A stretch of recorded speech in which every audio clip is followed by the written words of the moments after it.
या ड्रावकरांनी पाठीत खंजीर खुपसला. लढाई निकराची आणि टोकाची होणार. डॉक्टर संजय पाटील यांचा इशारा. काल दैनिक महान कार्यच्या न्यूजपेपरमध्ये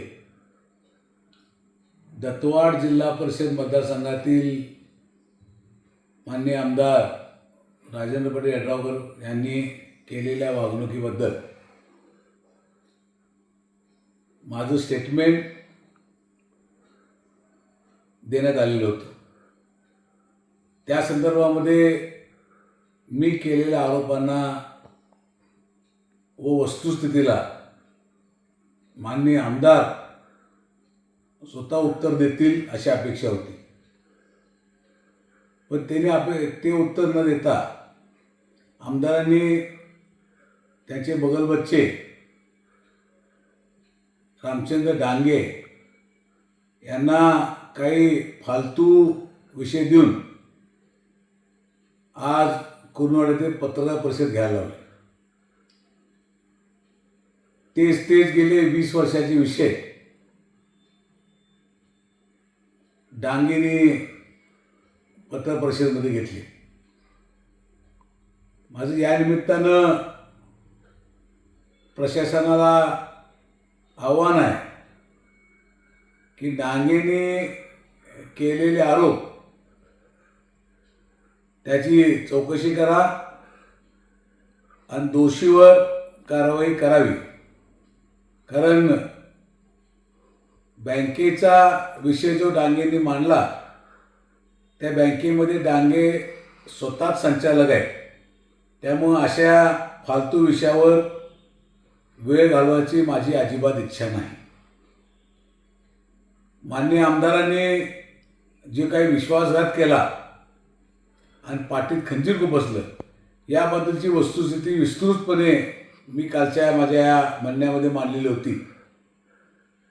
भारतीय जनता पार्टी व हिंदुत्वाचा पराभव व कमळाचा पराभव माननीय आमदार राजेंद्र यड्रावकर यांनी दत्तवाड मतदारसंघामध्ये केलेला आहे आणि अतिशय जीवावर लागलेली गोष्ट आहे. या गोष्टीमध्ये मी आमदारांना अतिशय नम्रपणे फॉर्म भरण्याच्या आदल्या दिवशी सुद्धा जयसिंगपूर येथे जाऊन आंबा बडणच्या शेजारी असलेल्या कार्यालयामध्ये सकाळी 9:30 वाजता भेटलो. त्यावेळी त्यांना सांगितलं की आपण भारतीय जनता पार्टीच्या अधिकृत AB फॉर्मवरती आता फॉर्म भरायला मी निघालोय. तर त्यावेळी मान्य आमदारांनी असं सांगितलं की तुम्ही भरायला जा, तुमच्या जागेबद्दल काही प्रश्न नाही.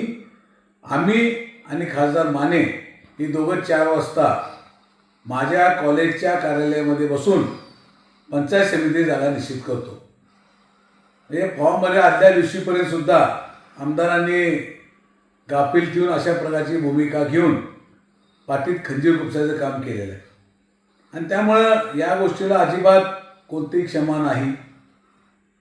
डांगेने जे आरोप केले असतील त्या आरोपाला उत्तर द्यायची माझी अजिबात इच्छा नाही आणि ते जे काय आरोप त्यांनी केले असेल ते प्रशासनानं बघून द्यावेत, त्याबद्दल माझी काही दुमत नाही आहे. तसेच आजच्या डांगेंच्या पत्रकार परिषदेमध्ये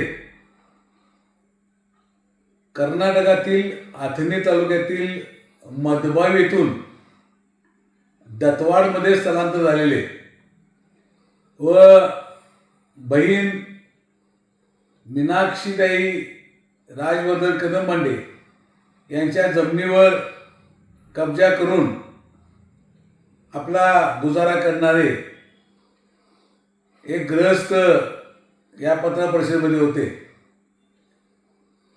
त्यांची दत्तवाडमधली किंमत ही दत्तवाडकरांनी 1200 मतं देऊन दाखवून दिलेली. दत्तवाडकरांनी खरा अभिमान दाखवून उदय पाटील यांना सुमारे 3637 मतं देऊन खऱ्या अर्थानं दत्तवाडचा अभिमान म्हणून दाखवून दिलेला आहे आणि त्यामुळे दत्तवाडकरांनी या मतबावीकराला पूर्णपणे झिडकारलं आणि त्या रागापोटीच मला वाटते हे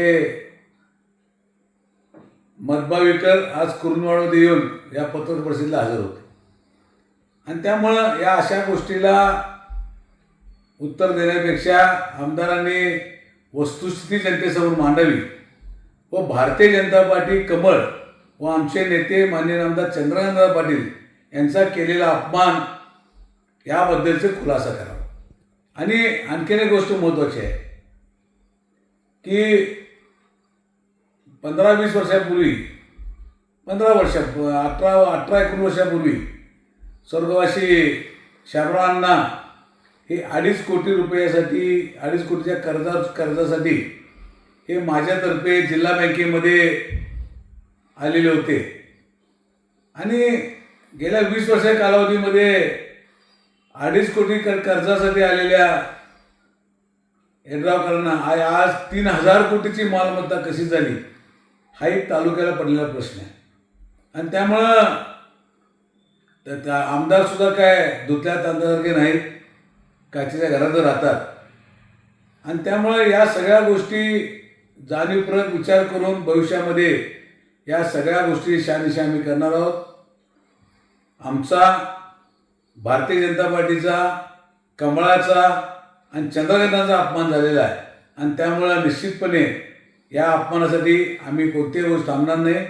लढाई निकराची आणि टोकाची होणार आहे हे निश्चित.